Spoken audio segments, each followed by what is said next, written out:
Chairman of the Joint Chiefs of Staff, Dan Kane, Acting Secretary of the Navy, Hung Cao, Commandant of the Marine Corps, Eric Smith, thank you very much. With us as well are Senators Lindsey Graham, Todd Young, and Jim Banks, and members of Congress, Morgan Griffith, Ralph Norman, Jim Baird, Victoria Sparks, all great people, all great fighters, every one of them, know them all.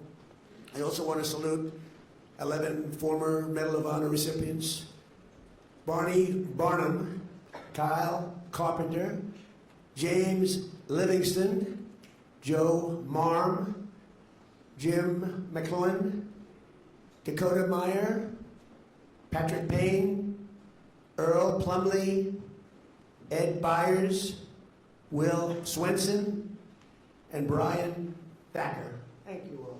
It's great to be with you again.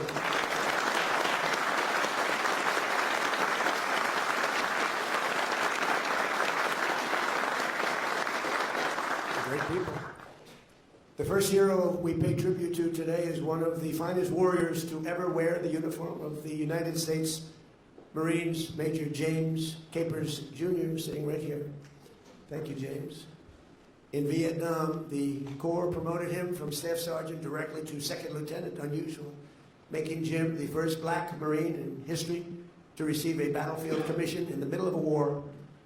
In 1967, deep in the jungles of Vietnam, Jim and his 9-man force recon team, known as Team Broad-Minded, attempted to locate a suspected enemy base camp near the village of Phu Lac. Over the course of 4 days under Jim's leadership, Team Broad-Minded repulsed brutal attacks, as brutal as they've ever seen, cleared trails of bloody traps, and killed more than 200 of the enemy. The enemy was going down quickly. They never really knew what the exact number was. On the 4th day of battle, a numerically superior force of Viet Cong soldiers launched a truly devastating ambush. Explosions shredded the air, sending Jim into a tree, ripping open his abdomen and breaking his leg, badly broken leg. Shrapnel peppered his body in 17 places. I hope this isn't giving you some bad memories, Jim, but I'll tell you, everybody admires you what you went through, believe me. Every one of his fellow Marines went down wounded, but Jim rose, pushing forward on a leg that shouldn't have been able to carry any of his weight. After a shot of morphine, Jim asserted command of the firefight. He took over like nobody's ever seen before. Barely clinging to consciousness, he called in close air support for an entire hour. Very dangerous. Sometimes a little bit too close. And it was the only force strong enough to repel the onslaught of a lot of very tough soldiers on the other side. Once an extraction helicopter reached his team, Jim loaded his wounded men first, before finally loading himself. When the helicopter groaned under the weight of his entire team, too many people, he attempted to deplane, but his team physically held him back, refusing to leave their leader behind.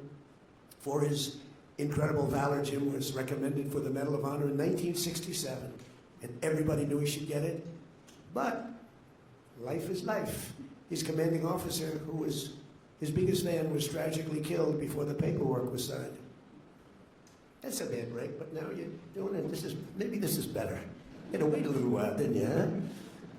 Jim, the nation kept you waiting far too long. So I say to you, congratulations. You made it. Thank you.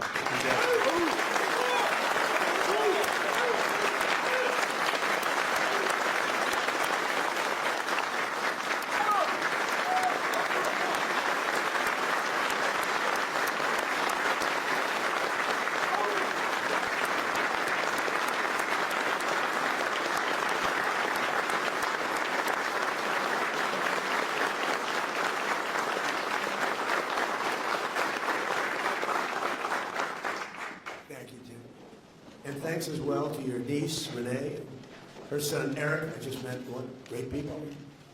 Brother-in-arms, Joe Rodriguez, a big fan of yours. Thank you very much. Congratulations. Next, we honor another legend of the United States Marines, who is sadly no longer with us, Colonel John W. Ripley. In the spring of 1972, the North Vietnamese prepared their Easter offensive. the largest ground invasion since the Korean War. It was a big, big invasion. Over 30,000 North Vietnamese soldiers and 200 tanks, lots of other equipment, high level, planned to penetrate deep into South Vietnam and collapse the embattled republic. The only thing standing in their way was a bridge across the Chu Viet River and the extraordinary courage of then Captain John Ripley. Everybody knew he had that. As North Vietnamese forces surged to the North River bank, it became clear that the assault could only be stopped by destroying the bridge. Vietnamese Army engineers had stockpiled over 500 pounds of explosives that needed to be personally placed under the bridge. As the only soldier with sufficient demolition experience, John reached for the first load of explosives. Everyone said, "Don't do it, John, don't do it." He grabbed the steel girders above his head. Hand over hand, he climbed, dangling beneath the bridge and over the rushing water, with a lot of very angry people watching him. Completely exposed to withering enemy gunfire, John completed not one, not two, but 5 such trips. He was a strong guy, a very strong guy. At one point, John remembers a tank round blasting into the bridge and knocking him temporarily unconscious. For 5 straight hours, he hauled explosives, placed charges, and ran a primer cord to each one of them. He later recalled reciting a simple prayer: "Jesus, Mary, get me there, just get me there."